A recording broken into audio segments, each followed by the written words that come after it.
Senhor Jesus. Amém, queridos santos. Jesus é o nosso Senhor.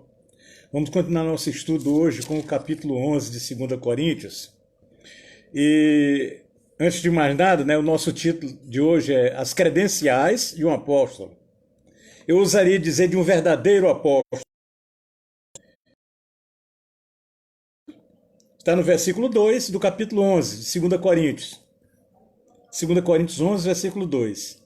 Diz assim: porque eu zelo por vós com zelo de Deus, visto que vos tenho preparado para vos apresentar como virgem pura a um só esposo, que é Cristo. Ou na linguagem mais próxima do original, Na linguagem mais próxima do original, ela diz: porque zelo por vós com zelo de Deus, pois vos desposei com um só esposo, para apresentar-vos uma virgem pura a Cristo. Louvado seja o Senhor, irmãos. Senhor Jesus, Senhor, muito obrigado, Senhor.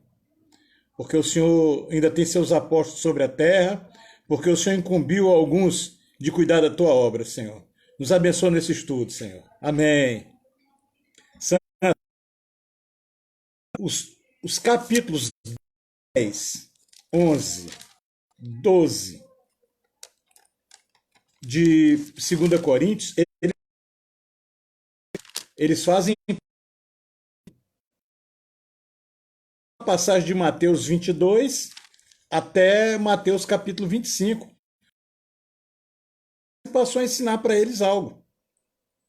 Então, irmãos, aqui, ao longo desses capítulos, Paulo está defendendo a autoridade apostólica dele. E nisso, irmãos, Paulo ele é muito enfático. A sua autoridade é muito bem defendida. Ele começa dizendo, no capítulo 10, ele mostra que o apóstolo ele porta benignidade e mansidão de Cristo. Mostra que o apóstolo ele é humilde. Mostra no versículo 2 que ele é uma pessoa firme. Nos versículos 3 até o 6 mostra que ele não milita segundo a carne, mas ele se milita pelo Espírito, ele anda no Espírito. E só assim ele consegue destruir fortalezas e anular os sofismas que se acumulam na mente das pessoas. No versículo 7 nos mostra que ele é alguém que pertence a Cristo. No 8 mostra que ele tem uma autoridade que foi dada a ele pelo Senhor, não foi pelo homem. Hoje há muitos que se dizem apóstolos por aí que receberam autoridade humana. Mas é a autoridade que vem do Senhor. Depois mostra que a presença pessoal desses apóstolos, ela é uma presença fraca. Ele parece ser o cara. E eles não se louvam a si mesmos, está no versículo 12. E mais ainda, os versículos de 13 até o 14 mostram que ele tem uma esfera de ação que Deus demarcou. E ele só se move dentro dessa esfera de ação, irmãos. Ele não ousa ir além do que o Senhor mostrou para ele. De ação, digamos, que na Europa, ele não vai para outro lugar. O lugar dele é a Europa. E ele fala também de gloriar-se somente no Senhor. E diz que não é aprovado. E daí quando se começa o capítulo 11, irmãos, ele fala até num tom de ironia, Eu quisera que vocês suportassem um pouco mais a minha insensatez. A palavra loucura aí é melhor traduzida por insensatez. Dizendo. O apóstolo, irmãos, ele é alguém que zela por todos. Ele tem um ministério que foi dado por Deus, um ministério de preparar as igrejas, de cuidar de cada irmão para desposar um só esposo que é Cristo. Ou seja, ele tem que levar cada irmão a amar única e exclusivamente a Cristo. Versículo 3. Receio que assim como a serpente enganou a Eva com a sua astúcia, veja, irmãos, astúcia é diferente de sabedoria. Assim também seja corrompida a vossa mente, e se aparte da simplicidade e pureza devidas a Cristo. Irmãos, isso aqui está o segredo para a nossa mente não ser corrompida. Ele cita o exemplo da Eva. Veja, irmãos, quando Deus criou o homem, o primeiro casal, diz que Deus os colocou no jardim para o cultivar e o guardar. Cultivar, irmãos, é uma questão de edificação. Mas guardar é uma questão de vida. Era para impedir que a morte entrasse. Então, quando Eva viu a serpente no jardim, o que era para Eva ter feito? Não era para ir dialogar com a serpente, como tantas vezes fazemos, irmãos. Dizer, serpente, retire-se daqui. Mas ela foi conversar, ela foi dialogar com a serpente.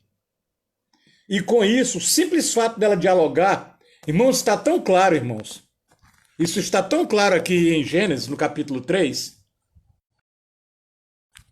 No capítulo 2 de Gênesis, Deus havia colocado, diz claramente, textualmente, que Deus havia colocado a árvore da vida no centro do jardim. Está bem claro isso no capítulo 2.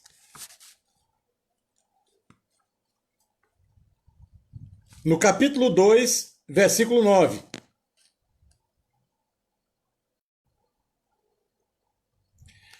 E também a árvore da vida no meio do jardim. Então, qual era a árvore que estava no meio do jardim? A árvore da vida. Mas aí, quando a mulher, simplesmente pelo fato dela dar ouvido à serpente, ao falar negativo da serpente que veio duvidando, pondo um ponto de interrogação na palavra de Deus, olha o que a mulher respondeu. A serpente, ela sempre vem para nós tentando mostrar que a palavra de Deus é difícil de cumprir. Que é impossível para nós cumprirmos a palavra de Deus. A mulher falou do fruto da árvore que está no meio do jardim. Disse Deus, dele não comereis, nem tocareis nele, irmão. Deus não proibiu de tocar na árvore do conhecimento do bem e do mal. Deus proibiu de comer o seu fruto. Deus não proibiu tocar ou comer o fruto da árvore da vida, que era a árvore que estava no meio do jardim. Então, irmãos, o simples fato de nós darmos trela, de nós conversarmos com alguém que vem pôr dúvida sobre a palavra de Deus, faz com que a nossa pureza seja corrompida, nossa mente. A pureza que deveria haver em nós, a simplicidade. Nós perdemos a simplicidade, irmãos. Tudo nós pomos em interrogação. Tudo nós questionamos a ser feito. Eu lembro quando eu fui convidado uma vez para trazer uma palavra e eu fui ouvir a mensagem que tinha sido dita por um irmão. Quando eu ouvi a mensagem que o irmão proferiu, na hora eu comecei a ouvir ouvindo, perguntando, Senhor, isso é teu? E quando eu ouvi, eu percebi que era o Espírito falando através daquele irmão comigo, irmãos. Então, nossa única pergunta deve ser, Senhor, é você? Senhor, mas quando começamos a pôr inquirições, perguntas, nós começamos a entrar na esfera do sofisma, que foi ministrado para nós na segunda-feira passada, no capítulo 10, começamos a entrar na questão de ficar... Não, mas isso não é bem assim. Não, mas o irmão A falou, o irmão B falou aquilo. Irmãos, o que diz na palavra? A pessoa chega ao ponto, irmão, de deturpar aquilo que foi falado. Aí no versículo 4 fala ainda mais sério ainda. No versículo 4 ele diz, olha, se na verdade vindo alguém, olha, prega outro Jesus que não temos pregado. Hoje, irmãos, o Jesus que é pregado aí, irmãos, é um Jesus que quer você rico, quer você milionário. E o Senhor Jesus quer que você não sofra mais, de jeito nenhum aqui nessa terra. Mas o próprio Jesus, nós encontramos isso em João, no mundo tereis aflições, mas tende bom ânimo, eu venci o mundo. Está muito claro isso em João. Depois, em Atos, nós encontramos o apóstolo Paulo passando pelas igrejas da Galácia, recomendando os irmãos, dizendo, olha, muitas tribulações vocês entram no reino. Depois nós encontramos, e o reino é a igreja, depois nós encontramos Pedro escrevendo sua epístola aos irmãos e dizendo, olha, vocês passar pela tribulação, se necessário. É necessário, irmãos. Nesse mundo nós vamos ter aflições, quem disse foi o Senhor. E o Senhor ainda falou para nós, olha, o servo não é melhor do que o seu Senhor. Se fizeram isso comigo, imagina com vocês. Por que que o Senhor permite, irmãos? Então o Senhor permite para que seja quebrantado o nosso homem exterior e o tesouro que é a vida do Senhor que está dentro de mim apareça. Então, olha, tem gente que está pregando um Jesus diferente, que Paulo não pregou. Não só isso, olha, ou se aceita diferente que não tendes recebido. Nós recebemos o Espírito Santo. Nós recebemos o Espírito do Deus vivente. Mas parece que estão aceitando outras coisas por aí. Um evangelho diferente. Evangelho, irmãos, é a boa nova. O evangelho é a boa nova que vem trazer transformação ao meu ser. Não é a boa nova que me faz permanecer nos meus delitos e pecados. Glória a Deus, está tudo bem. Se nós voltarmos, né, ao capítulo 7 de Mateus, é bem dito lá. Naquele dia muitos dirão, Senhor, Senhor, nós não fizemos milagre em teu nome? Ou como nós vimos hoje na nossa mensagem diária do Alimento Diário, que diz que o Senhor faz por causa da honra do nome dele. Mas ele diz assim, na realidade, eu não vos conheço. Eu não sei quem são vocês. Ele faz porque é o nome dele que está em jogo. Então, irmãos, não é esse evangelho que nós recebemos. Mas os irmãos coríntios estavam tolerando isso. Chegaram pessoas lá, os judaizantes, ensinando que eles tinham não só que se guardar a lei de Moisés. E a lei de Moisés, irmãos, o item mais forte dela é a circuncisão. É cortar na carne. Cortar o prepúcio. Interessante que esses judaizantes, nenhum deles hoje, está cheio de judaizantes por aí, mas nenhum deles, irmãos, quer se circuncidar. Todos eles ensinam o judaísmo, mas não querem se circuncidar. O item mais importante da lei é a circuncisão. Então, irmãos, olha só. Os irmãos estavam tolerando aquilo, aqueles judaizantes. Aí no versículo 5, Paulo fala, porque suponho em nada ter sido inferior a esses tais. A nossa tradução é esses tais apóstolos. No grego, ele diz assim, esses hiperapóstolos, ou seja, esses superapóstolos. Hoje tem pessoas aí, irmãos, que se acham maiores do que o próprio Senhor. Infelizmente, essa é a realidade. E o versículo 6, Paulo diz, embora eu seja, aqui na nossa versão fala falto. Na realidade aqui, irmãos, embora eu seja rude, ou seja, eu seja não como um iletrado. A palavra no grego significa alguém que não foi treinado na arte da eloquência e da oratória. Como Paulo diz, não só no conhecimento. Então Paulo, no falar, ele não conseguia expressar o que ele sabia do conhecimento dele. Mas ele, em tudo e por todos os modos, fez os coríntios perceberem o que ele tinha dentro dele. Paulo, quando chegou aos Coríntios, irmãos, nós vimos isso na primeira epístola, ele disse que eu não quis saber nada entre vós a não ser Cristo, e este crucificado. Mas quando ele fala de Cristo e esse crucificado, ele diz que esse Cristo crucificado, ele é o poder de Deus e ele é a sabedoria de Deus. Então, irmãos, por ele pregar esse Cristo crucificado, esse Cristo tornou-se o poder e a sabedoria dele. E ele até aqui ele está continuando a defesa dele. E aí ele vem mostrar, irmãos, algumas coisas. Ele vem assim como que aqui ele teve que expor os irmãos. Uma outra característica do apóstolo está aqui no versículo 7. Viver humildemente para que os irmãos sejam exaltados. Quando ele teve uma comunhão com os presbíteros de Éfeso, em Atos capítulo 20, ele diz assim, não sei ouro, nem prata, nem vestes. O apóstolo, a sede dele, a ânsia dele, é que os sejam transformados para que do meio dele surjam novos homens dons para a edificação da igreja. Então ele diz ainda que despojou A palavra aqui é uma tradução assim um pouco. Não é uma tradução tão exata. Não seria desse jeito. Ele disse assim: eu fui pesado a outras igrejas. Recebendo salário, os irmãos sustentavam Paulo para que Paulo não precisasse de ser sustentado pela igreja em Corinto. Versículos 8 e 9 diz isso. E ele estando no meio dos irmãos, passando privações. Versículo 9, olha, estando entre vós, ao passar privações. Irmãos, se alguém entre nós servindo ao Senhor, não é para ele passar privações. Ele não deve explorar os irmãos, mas ele não deve passar privações. Ele diz que não foi pesado a ninguém, pois Macedônia suprir o que faltava a ele. Em tudo me guardei, me guardarei de vos ser pesado. Por quê?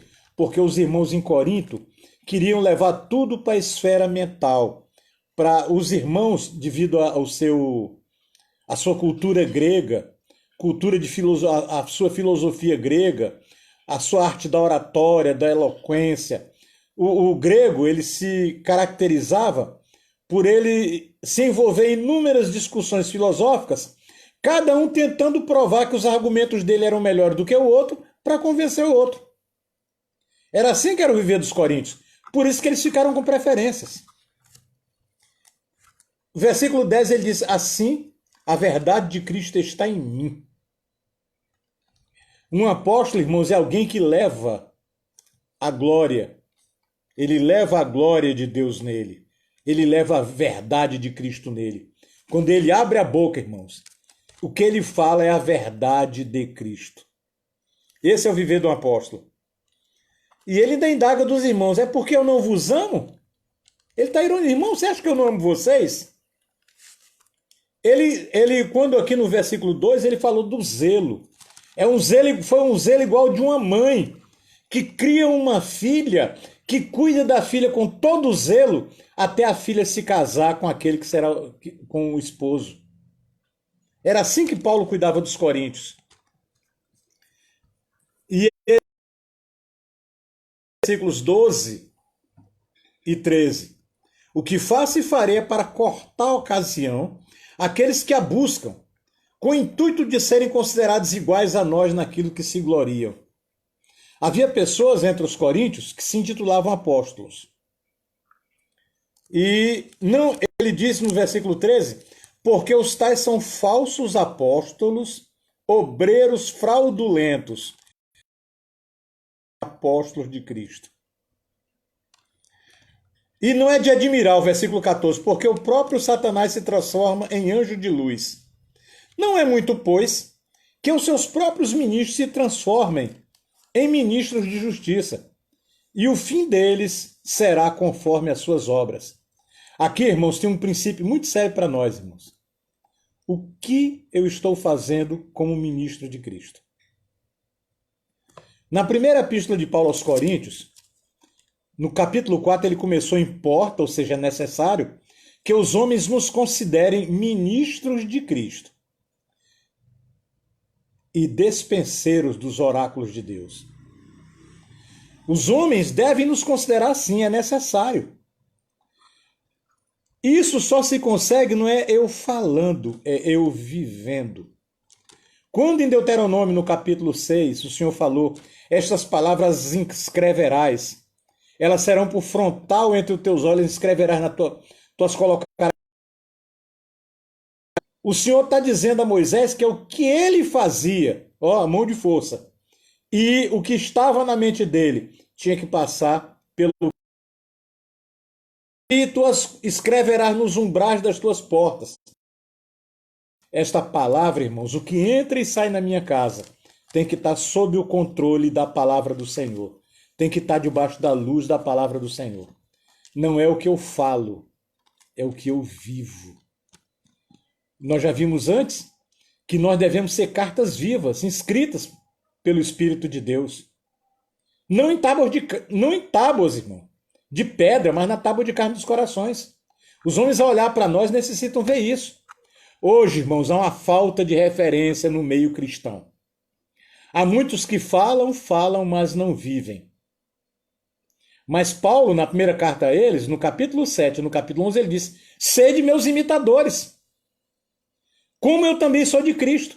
Então, o Senhor tem necessidade de homens que sejam imitadores dele. E ele ainda continua falando a questão, né? Não me considere insensato, mas deixa eu ser um pouquinho mais. Deixa eu me gloriar um pouco. E ele vem mostrar cabalmente, irmãos, que outra característica do apóstolo são os sofrimentos de Paulo por amor do evangelho. Ele fala no 18: e posto que muito se gloria em segundo a carne, eu também me gloriarei. Versículos 19 e 20, irmãos, ele expõe a situação que ainda hoje nós vemos isso no meio das congregações, no meio cristão. Vocês, sendo sensatos, de boa mente, ou seja, de boa vontade, vocês toleram os insensatos. Quem são esses insensatos? Toleram quem vos escravize, quem vos devore, quem vos prenda, quem se exalte, quem vos esbofeteie no rosto. Irmãos, o apóstolo é alguém que não escraviza os irmãos. Ele fala o falar de Deus, ele roga aos irmãos. Eu lembro sempre que em todos os quartéis, quando se fala de hierarquia e disciplina, disse que hierarquia manda quem pode e disciplina obedece quem tem juízo. Um apóstolo, irmão, ele não escraviza os irmãos. Ele fala, ele roga, ele pede dos irmãos. E os irmãos que têm juízo, que ouvem o falar do apóstolo, porque esse falar está sendo transmitido, é a palavra profética de Deus a eles. O apóstolo não devora os irmãos. Embora ele mereça ser suprido pelos irmãos, mas ele não devora. Inclusive, eu aconselho a todos aqueles irmãos que têm responsabilidade na obra do Senhor, principalmente aqueles que têm o seu tempo integral, são sustentados, né, pela congregação. Irmãos, leiam sempre Ezequiel capítulo 34. Leiam. Ele mostra qual deve ser o viver de um pastor, de alguém que pastoreia o rebanho do Senhor. O apóstolo não é alguém que prende, que detém os irmãos, que traz os irmãos dentro de uma prisão. O apóstolo não é alguém que se exalta sobre os irmãos. Ele não é alguém que é agressivo com os irmãos. Está aqui, tão claro, irmãos.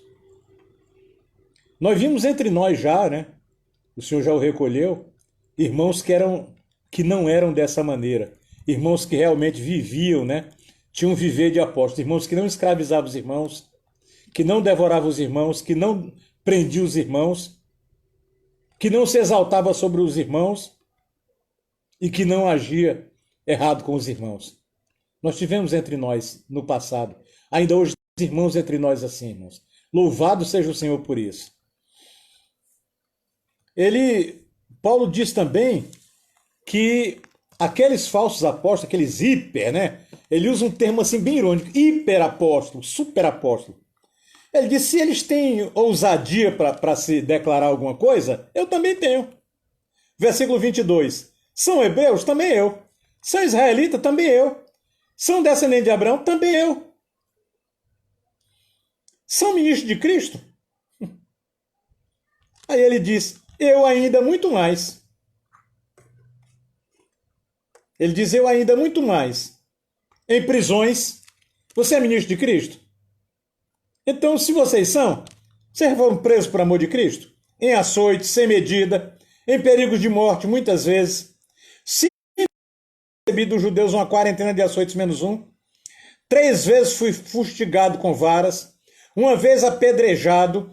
Em naufrágio 3 vezes. 1 noite e 1 dia passei na voragem do mar. Sabe, irmãos? Inclusive essa questão do apedrejamento dele, apedrejaram e deixaram-no como morto. Os irmãos foram buscá-lo achando que ele estava morto. Quando suspenderam Paulo, né? Sacudiu a poeira, passou a mão nas feridas. Amanhã vamos para Bereia.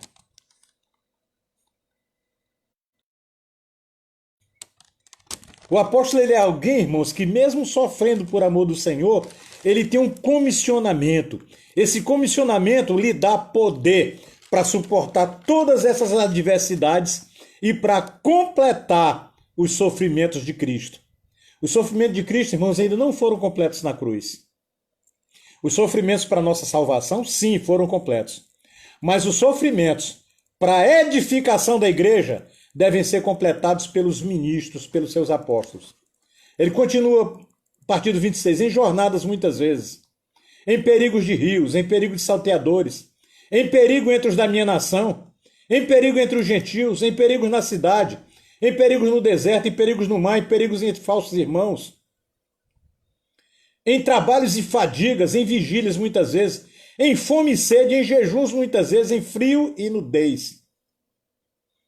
Mas além dessas coisas exteriores, ou seja, isso aí é só exterior, isso aí não me incomoda muito não. Ele estava como que dizendo isso aos irmãos. Ao que pesa sobre mim, isso era algo ocasional. Vocês viam a vida do apóstolo Paulo, não era o tempo todo assim. Agora, diariamente algo pesava sobre ele.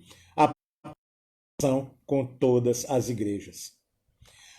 O apóstolo, irmãos, os apóstolos são aquelas pessoas que diariamente têm um peso sobre eles, aquela preocupação com todas as igrejas, que elas estejam sendo realmente apacentadas, cuidadas e levadas a crescer em vida pelo falar profético que Deus está ministrando a ele. É um peso diário para os apóstolos. E ele continua dizendo, quem enfraquece que eu também não enfraqueça? Quem se escandaliza que eu não me inflame? Tudo isso, irmãos, quanto mais você crescer espiritualmente, você vai perceber, irmãos, que você se torna como que um para-raio. Se um irmão ele é esbofeteado, irmão, sente a dor em você. Ainda o 30 ele diz, se tenho que gloriar-me-ei no que diz respeito à minha fraqueza. Então, a nossa glória, irmãos, é a nossa fraqueza. Quando nós pensamos que somos fortes, nós certamente vamos cair. Porque ele fala isso antes, né, no capítulo 4, ele diz que, no capítulo 4, no capítulo 3, tem isso, no versículo 4 e 5. E é por intermédio de Cristo que temos tal confiança em Deus, não que por nós mesmos sejamos capazes de pensar alguma coisa como se partisse de nós. Pelo contrário, a nossa suficiência vem de Deus. No capítulo 4, ele diz, temos esse tesouro em vaso de barro para que a excelência do poder seja de Deus, não de nós. Há obreiros, irmãos, que quando o Senhor fazer, eles acham que eles são ouro. E eles são apenas vasos de barro que deve estar repleto do ouro. A excelência do poder é a vida divina em nós, não nós. Nós somos apenas um vaso de barro, muito frágil. Algumas semanas atrás eu via na Transacriana, irmãos, e a barra de direção da picape se soltou. Irmãos, foi muito rápido. Quando eu pisei no freio que eu olhei, já estava em cima da cerca. Eu só, Senhor Jesus. E o Senhor não permitiu que nós capotássemos nem que nós batêssemos na cerca. Foi rápido demais, não deu tempo de nada, irmãos. Nós somos muito frágeis, a nossa vida não é nada, irmãos. Então, se o Senhor abençoa a obra dele nas nossas mãos, a excelência do poder é de Deus, não é nossa. Ele diz, em tudo somos atribulados, mas não angustiados. No versículo 11, porque nós que vivemos somos sempre entregues à morte por causa de Jesus, para que também a vida de Jesus se manifeste em nossa carne mortal, de modo que em nós opera a morte, mas em vós a vida. Então o apóstolo ele é alguém que tem fraqueza, para que a vida de Deus se manifeste na carne mortal dela, na carne mortal dele, para que nós, os crentes, que estamos seguindo a direção que o Senhor tem apontado a ele, nós recebamos a vida de Deus. O Deus e Pai do nosso Senhor Jesus Cristo, que é eternamente bendito, sabe que não minto. E ele fala que em Damasco montaram guarda. Olha, irmãos, essa citação aqui de Damasco é muito séria. Quando Paulo creu no Senhor, ele entrou na sinagoga e começou a disputar com os judeus. Disputar ao ponto de pôr emboscado o governador que estava lá mandado pelo rei Aretas, colocou uma tropa na porta para quando Paulo sair matá-lo. E em Atos, irmãos, nós precisamos aprender, irmãos, a reler a Bíblia. Precisamos aprender a ler a Bíblia cuidadosamente. Em Atos, quando fala da conversão de Paulo, que Paulo entrou lá naquela cidade, vejam aqui, Atos capítulo 9,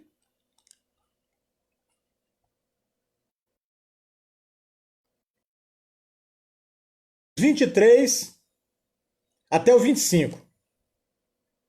Atos 9, do 23 ao 25.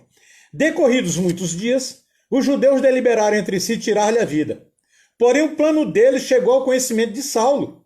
Dia e noite guardavam também as portas para o matarem. Olha, atenta, irmãos, para as palavras do versículo 25. Mas os seus discípulos tomaram de noite e, colocando no cesto, desceram-no pela muralha. Ele estava fazendo discípulos, não era para o Senhor. De onde veio isso, irmãos? Nós precisamos ser muito cuidadosos, irmãos, com a nossa origem cultural. Com o nosso... Tem uma palavra em inglês, eu não gosto de usar, que significa isso. É a nossa aquela... O pano de fundo, o meio que nosso background. É aquilo de onde viemos. A cultura judaica é de alguém que conhece a palavra, ele se torna um mestre, né? Um Rav. Né? A palavra correta não é Rabi, é Rav. Rabi significa meu mestre, só tem um. Então ele se torna um Rav e vai gerar e cuidar de discípulos. E os discípulos são dele. Inclusive o Pirkei Avot, que é o livro da ética e da sabedoria judaica, ensina que o homem deve procurar ser discípulo e depois procurar fazer discípulos. Paulo apenas seguiu a cultura dele, irmãos. Não era isso que o Senhor queria. O Senhor sim mandou fazermos discípulos. Olha, ide, pois, fazei discípulos, ensinando-os os discípulos não são meus, irmãos. Os discípulos são do Senhor. Eu devo sim fazer discípulos para o Senhor, do Senhor. Embora cuidando deles, mas os discípulos têm em mente isso, irmãos. Ele cita isso aqui. Graças ao Senhor que o Senhor o livrou disso, irmãos. E assim ele termina o capítulo. E algo bem interessante aqui, irmãos. Quando ele saiu, vejam em Gálatas, capítulo 1. Gálatas, capítulo 1, 15 ao 17.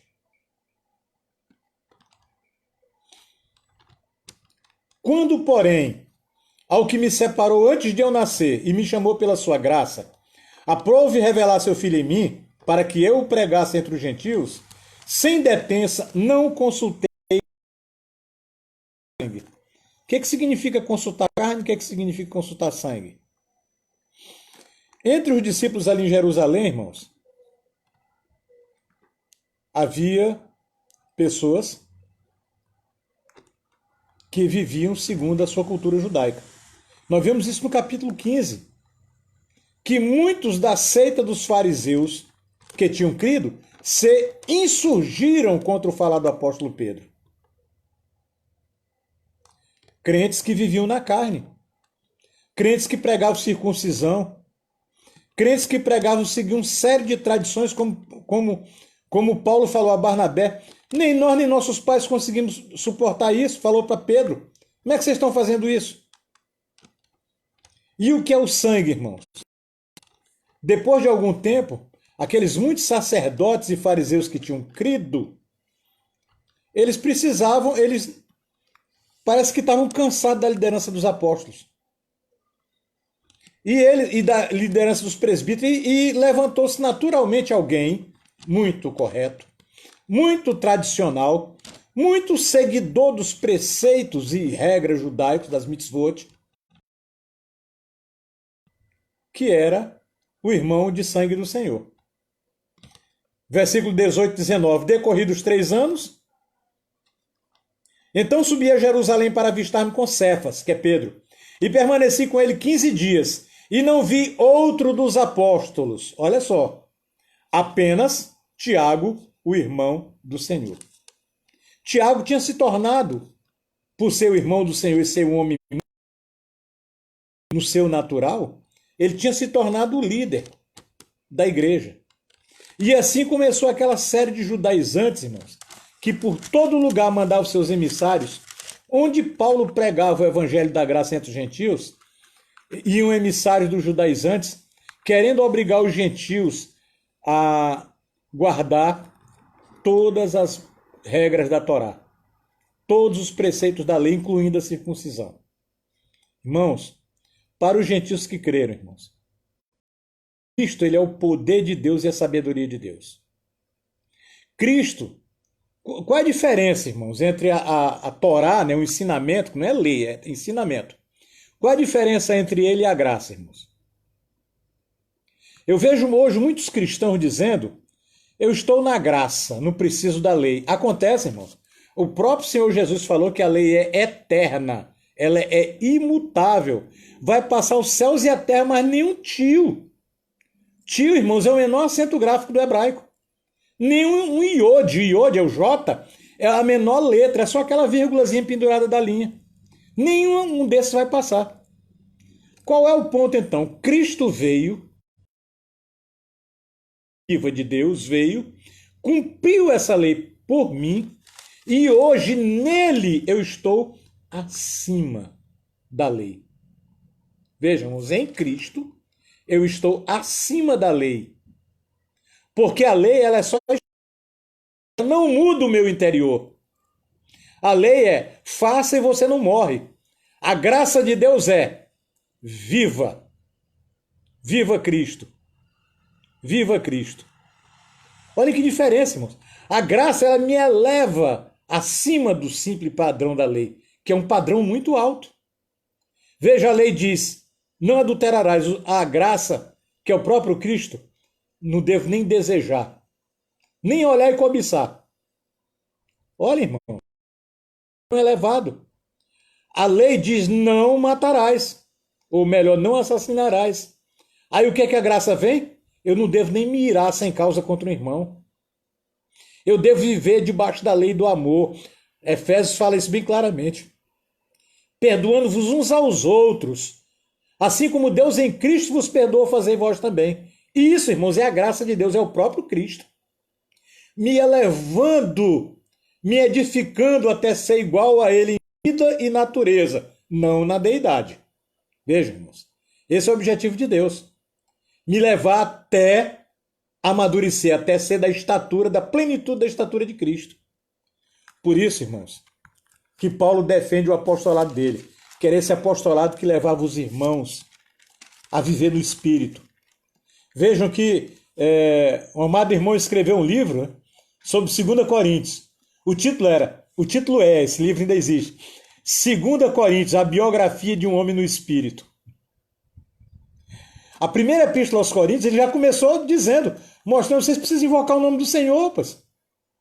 Em vez de você estar discutindo doutrina, filosofia, vão invocar o nome do Senhor, com isso vocês voltam para o Espírito. Tome o Cristo, a sabedoria de vocês, e isso aí vai levar vocês a reconhecer quem é o quê. Em uma dessas ocasiões, eu não sou para os outros, eu sou pelo menos para você. Fui eu que gerei vocês em Cristo. Então, irmãos, essa porção aqui de 2 Coríntios é uma defesa, assim, contundente. Como a gente dizia quando eu era garoto, né, eu ouvia a expressão muito comum na época, paulada na muleira. De Paulo nos Coríntios, provando, mostrando para eles qual é o viver de um apóstolo. E eles viam claramente que esse viver era o viver que ele, Paulo, vivia entre eles. Sabe, irmãos, o que eu vivo, irmãos, vai fazer toda a diferença. O Senhor não está muito preocupado que eu pregue bonito, que eu fale bonito, que eu saiba tudo, todos os detalhes, todas as regras, não. No século passado, irmãos, no começo do século passado, né, havia muitos canibais, né? Cortadores de cabeça. Eles cortavam, comiam a carne da pessoa e esmagavam os ossos e então faziam um colar de cabeças diminuídas. E o missionário nasceu para ir lá do Senhor de pregar o evangelho entre eles. Aquele missionário procurou uma sociedade missionária inglesa e a sociedade missionária perguntou se ele sabia falar o idioma da tribo. Quando ele disse que não, disseram, você não pode ir. Então aquele missionário, aquele irmão, que havia sido comissionado pelo Senhor como um apóstolo para aquela tribo, ele vendeu tudo o que possuía e deu um jeito de chegar lá. Ele viveu muitos anos no meio daquela tribo, irmãos, sem saber o idioma deles. 10 anos depois da morte do irmão, a sociedade tinha conseguido aprender a língua daquele povo e outro missionário, comissionado pelo Senhor, aprendeu a língua e foi lá. Quando ele começou a falar que o Deus do céu, o Deus criador do céu e da terra, amou tantos homens que mandou o filho por meio dos homens, para viver entre os homens, os anciãos da tribo disseram, não, ele veio para cá, para nós, vinha cá. E levaram aquele missionário e mostraram, ele morou naquela cabana ali, está ali, olha, nós sepultamos ele ali. Ele era o filho de Deus. Esse Deus que você está falando, ele era o filho dele, ele viveu aqui entre nós. Está com 10 anos, tá com 10 verões que ele morreu. Irmãos, é isso que o Senhor quer de nós, irmãos. Viver Cristo, de maneira que as pessoas vejam em nós essas credenciais, como Paulo está explicando aqui aos irmãos. Que o Senhor nos abençoe, irmão, que possamos viver realmente isso. Não apenas falar, irmãos, mas viver esse chamamento, né? Não necessariamente o Senhor está chamando você para ser um apóstolo a uma região, mas um apóstolo significa um enviado. O Senhor pode estar te chamando para ser um enviado da tua família. O Senhor pode estar te chamando, irmão, para ser um enviado ao teu vizinho, ao teu amigo, ao teu próximo, né? Então, vamos nos pôr diante do Senhor, irmãos, essa tarde. Vamos orar, né? Clamando ao Senhor por isso, né? Senhor, muito obrigado, Senhor, pelo teu falar.